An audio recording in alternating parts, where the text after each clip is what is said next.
My presentation today explores the historical significance of the involvement of Turkish Cypriots in the British colonial security forces, namely the police. We're talking about the police forces, not the military, not the army, the British army. The core of my argument is captured in a chillingly candid quote from Lieutenant Colonel Ali Riza Vuruşkan, the Turkish officer and head of the paramilitary TMT, the Turkish resistance organization, known with the codename Bozkurt, Grey Wolf. In his memoirs, recalling his actions in Cyprus, he wrote, "We tried to organize the police as a branch of the TMT. This single sentence, I will argue, is not a boast. It is a precise description of a political and a paramilitary strategy. For the purposes of this presentation, I will not offer a strict chronology of events, but rather a police reading, if you allow me, of the Cyprus problem, focusing on that, on the 55-59 period. My presentation seeks to establish two central theses. First, that the high-level British-Turkish political convergence to prevent enosis, the union of Cyprus with Greece, was implemented on the ground, not just by the British Army and the TMT, but synergistically through the colonial security forces. And second, that this Turkish Cypriot paramilitary involvement in the police was not merely a temporary tactical cooperation. It arose from a pre-existing Ottoman police history, and it formed the very institutional foundation upon which the partition of Cyprus and the modern-day Turkish Cypriot secessionist entity, the so-called TRNC of the Turkish-occupied north, or the pseudo-state as we describe it in Greek, were built. To understand this, we must first establish the context of the ΕΟΚΑ revolution that began on the 1st of April 55. It was an armed anti-colonial national liberation struggle. It is critical to note that it began only after the Greek Cypriots exhausted all peaceful political and diplomatic means to achieve self-determination, such as petitions and the massive referendum of January 1950, supported by both the ethnarchy, the church, and the communists, again. Crucially, the Enosis movement, in both its political and armed phases, was not directed against the Turkish Cypriot community.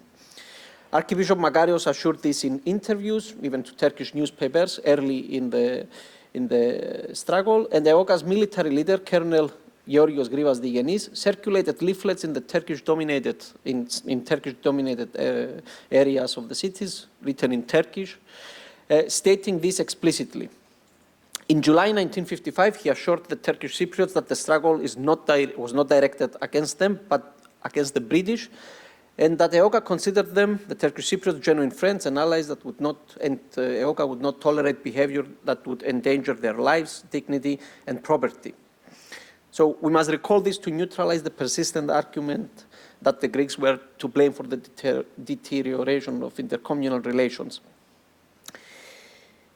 Even before ΕΟΚΑ, the British colonial police in Cyprus was known for being corrupt, biased, and undisciplined, and often brutal. This existing lack of legitimacy actually helped ΕΟΚΑ gain popular support from the beginning.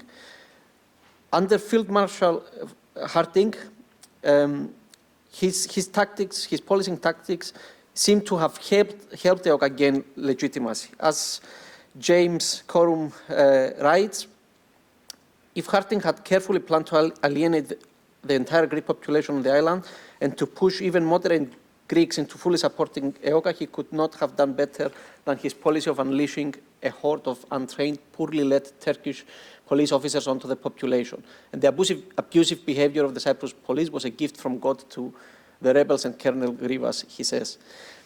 The numbers from official reports are stark. Before the struggle, the police numbered approximately 1,400 men. By 1958, that number had exploded to 5,435. The increase was achieved by the secondment of more than 600 to 800 British officers, but more importantly by recruiting over 900 Turkish Cypriots and only 53 Greek Cypriots. An additional 2,400 special and auxiliary police were hired, who were again mainly Turkish Cypriots. The result, the percentage of Turkish Cypriots in the police force rocketed to almost 70%, when the population of the minority was estimated to be around 18%. Was this an accident or a deliberate policy? James Kerlinski writes that staffing of the police with the Turkish Cypriot officers in turn fed resentment among the Greek Cypriots and led to accusations, at least partially true, that the British colonial authorities were engaged in a policy of divide and rule by deliberately fomenting division to strengthen their own position on this island. A very precise academic assessment, in my opinion, comes from Robert Holland. He describes this process as the communalization of the police. His analysis is the linchpin of a police reading of the conflict. He notes that relations between Greeks and Turks in the colony began to change for the worse, therefore not as a result of mutual violence or even of innate hostility, but by dint of the shift in the connection each had with the local administration and especially the security machine.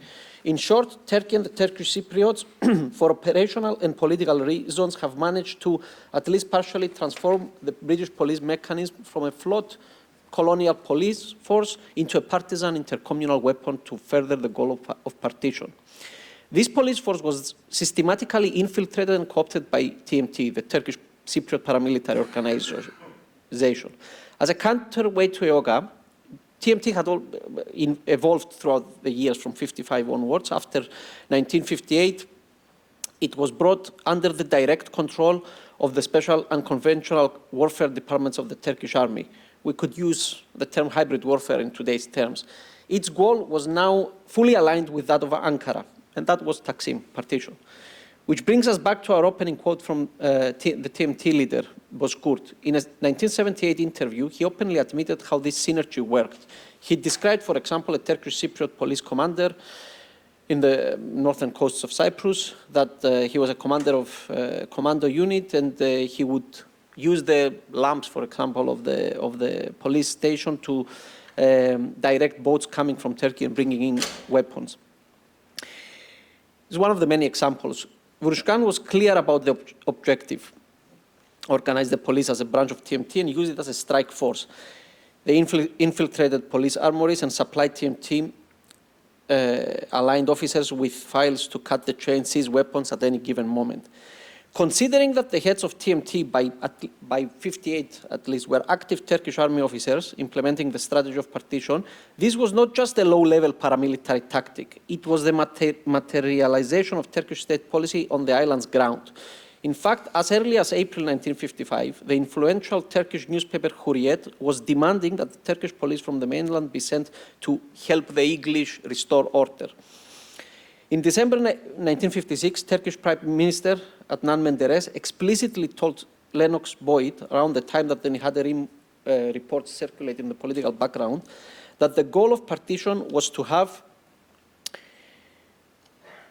there in Cyprus a piece of military and police outpost of the Turkish homeland, where our flag will be flying. The Turkish forces there will be able to control the events beyond our borders. Interesting choice of words for a discussion on such high diplomatic level, and I mean using police analogies for high politics. By 1958, it was clear that this Turkish police policy, if I may use the term, created a reverse dependency with geopolitical implications. The specter of Turkish military intervention could not be ignored since the summer of 1956, and one consequence of this threat was the consolidation of the Turkish factor, which eventually dominated British planning. This ties with the need for control of internal security in Cyprus. I found it interesting that President Christodoulidis yesterday at his opening presentation underlined this because of the Suez implication. But this dependency practically came through the police and the synergy with TMT. In January 1958, Governor Serhiu Foot reported to Lennox Boyd that the harsh reality was that the Turkish government could cut the legs, as it was mentioned in a Greek translation, at any time in Cyprus, especially as regards to the police. The bloody events of Kioneli and the massacre of the villages of Kontemenos a few months later, and everything that followed, in June 1958, with the implication of Turkish Cypriot criminal elements inside the police during those events, illustrated that in the worst way possible. The operationalization was effective because it built upon a deep pre-existing foundation. This is my second thesis. Let us make a leap into the future, into today. The Turkish Cypriot secessionist police force today traces its official lineage back to the Ottoman zaptijes, a military police, not a civilian one, in the way that we understand it in the West, at least today. When the British arrived in 1878, they did not dissolve the Ottoman police corps. They simply adopted it, renaming it the Cyprus military police.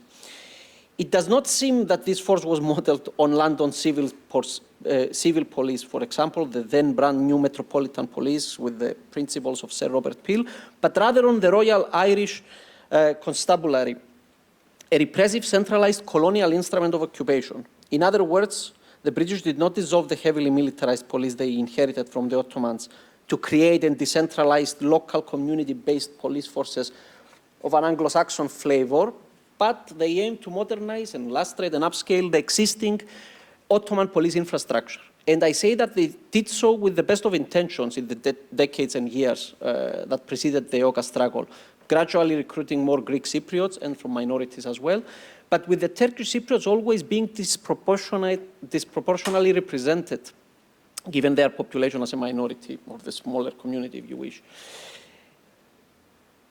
It is this militaristic tradition, this deep Ottoman history that TMT activated during the ΕΟΚΑ struggle. This TMT police nexus did not end in 1959. It was simply carried into the new Republic of Cyprus. Why? Because the animosity and the hatred... 3 minutes. Yes.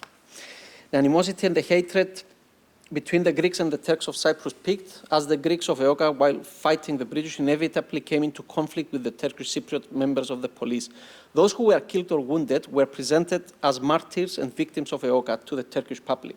How would that play out in the new state?